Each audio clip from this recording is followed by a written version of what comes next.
best thing about Christmas are those gingerbread cookies. You know? But you tell me when we're rolling and I will start. Oh, yeah, yes, we're rolling. I'm sorry. All right, okay, Forgot to tell you. Are we rolling now? Oh, yes. Okay. Let's go. Happy holidays! We're back.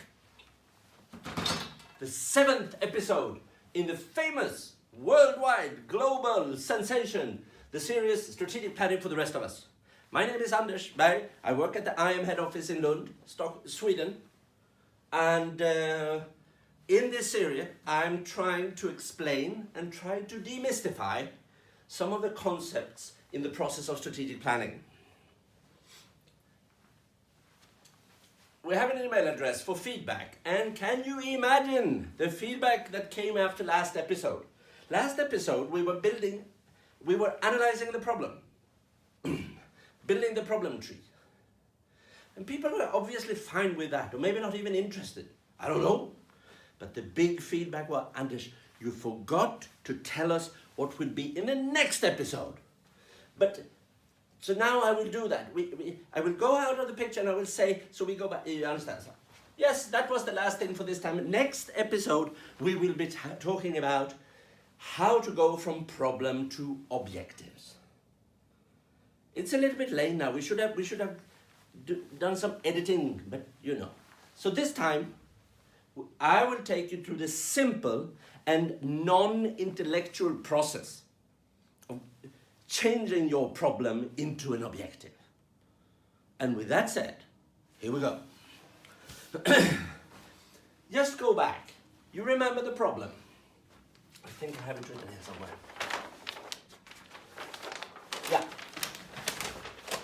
The problem is written as a negative situation. And in my example, we were working with the Children's Rights Project in Tanzania, and we identified that the problem is children are physically and psychologically punished in school, which is against the Convention on the Rights of the Child. A negative situation. And now, this is going to be a short episode because this is so simple. What you do is first you turn your brain off. Because some people, they start to think too much in this process. I always encourage you to think for yourself. This time, it is just a mechanical exercise. So, what we are doing now, the problem, you remember, again, a negative situation. The objective should describe its opposite, the positive situation. So here, we now look at the problem and we should try to change it as little as possible into the positive opposite. So how do we do that? Linus, keep your mind sharp now because I'm going to challenge you. It says here that the problem is children are physically, blah, blah, blah, blah. What would be the smallest change we could do to make it to the positive opposite? Can you imagine that, Linus? Perhaps change the R? There's something about that they are, right? So what we do, we just put a not. Of course. Ah, you see? Of course. It's so simple, so it's brilliant. So now the objective, the positive, look at this. The objective is the description of how it is or look like the day after we're finished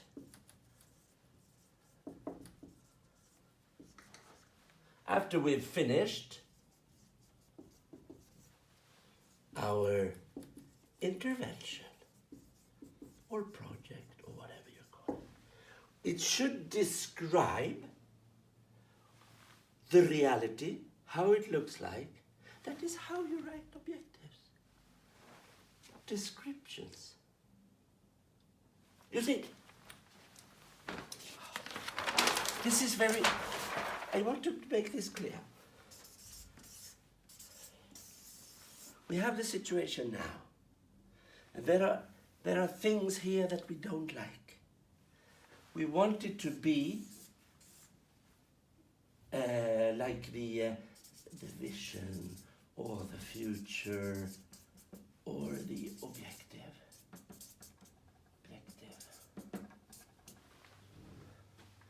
This is how it is now, and the objective describe how we want it to be when we're done. So what we do is actually we go from now, and this is the work, this is the implementation of the project. And this arrow is actually your intervention, your project or your program, which is a vehicle that takes us from the negative situation to the positive situation. Here we remember the children they were punished. And then we started to work in different ways. And now we have reached, now they are not. See? It's brilliant, isn't it? Caution here. You see, can you come closer here? You see that the arrow, your project, is not, it's not going into the objective. It stops here. It's a little bit of space there. Now you come back. It means that the things we do with the intervention are not the objective. So therefore, when we do these objectives, we should not include, in the majority of cases, it's never 100%, you know, should not include verbs. Should not include verbs. Many times you see the objective is to strengthen the women or to empower the women. When we empower the women, that's an activity. When we write the objectives, we should write them as positive situations. The women are empowered. You see the difference? Don't mix your project activities with how you formulate the objective. Description of how it looks like the day after we finish the intervention. That's the objective. And you remember, we just changed it as little as possible. We just squeezed in a knot.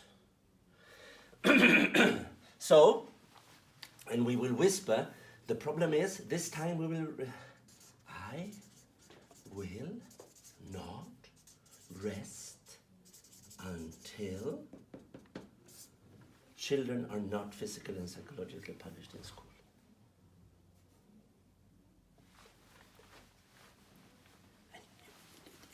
Come here. So this is, for my project, this was the project objective, right? And the specific objectives, where do they come from? The specific objectives that are pieces of that elephant, you remember? Yes, of course. They are extracted. This is multimedia. They are extracted from the roots of the problem. The specific objectives we had here, you remember. If not, go back to the 6th episode. But the causes, the roots, where this problem come from was that teacher, they don't know about the children's rights. Parents don't know about the children's rights. The classroom situation is not conducive to learn. And tradition and culture prevails. We do exactly the same thing now. In these roots, if you have formulated them as problems, you just turn them around like the main problem. And suddenly, teachers don't know becomes teachers know about the children's rights. Parents, we just take out the don't, and suddenly we have the positive opposite. Parents know. The classroom situation is not conducive, becomes is conducive. Or encouraging, whatever. Tradition and culture prevails. The opposite is that tradition and culture does not. And there we can see that this is far too big for us. But now we check the logic. if teachers know, they know about children's rights, and parents know about children's rights, so they defend their children, and the classroom situation is conducive for learning, will that create a situation where the punishment is gone? Well, maybe not 100%, but our assumption in that organization was, yes, if we cut off the negative and make them positive, we will come closer, at least, to the main objective. It's very, very simple. Let's see if I forgot something.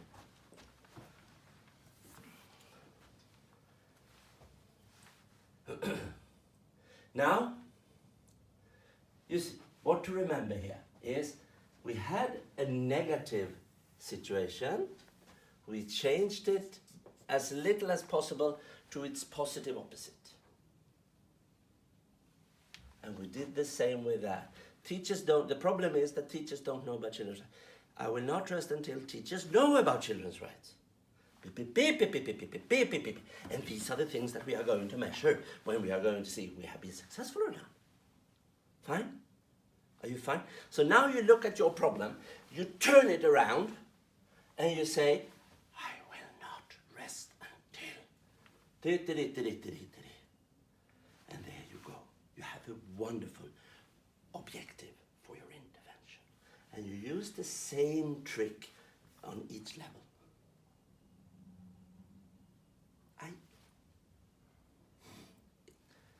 I think that's it for this time. I feel that there was some. No, that was it for this time. And what we'll do next time is that we will look into the final level activities. Okay. Now try to say bye-bye in a good way, Linus. Have a good day. Have a good day. Bye-bye. No. Hold on. Now I remember. Linus, get this right. Now it came back to me. I have to put it on my computer. Yeah. You see, some of you might think now, oh my goodness, what am I promising? I will not rest until children are not physically and psychologically punished in school. We will never make that in the coming 5 years. Maybe we can reduce it, but we will never make it completely. And you know, when you write an application or you write a project description or a program description, what you're actually saying, if you have a budget with it, is that if you give me that money and these resources, I promise you that I will achieve my objective.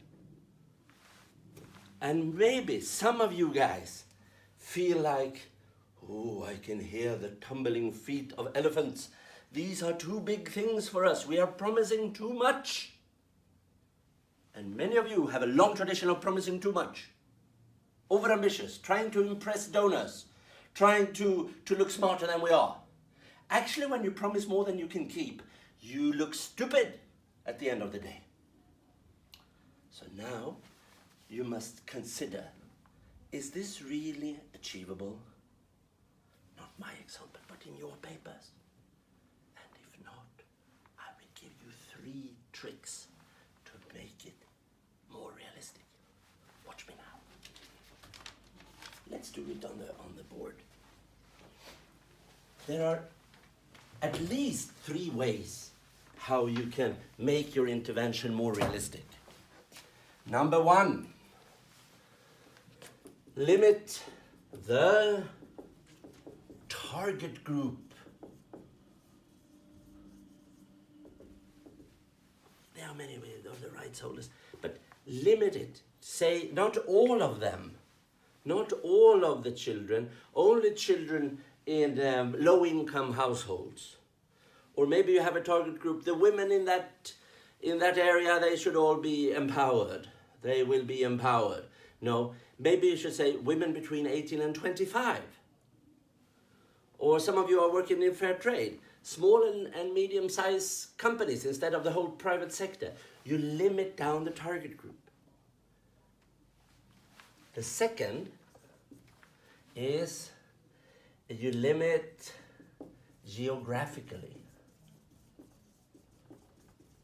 Meaning that instead of saying, and in all schools in this country, we say the schools in this region, in this municipality, or the women in this community, or in this ethnic group that lives here. So we can combine these two. You see? And the third, and also quite useful, is to move down one level, which is actually what we did in this project. Come here. We realized, that was a small intervention. We didn't have the muscles to fix these three things.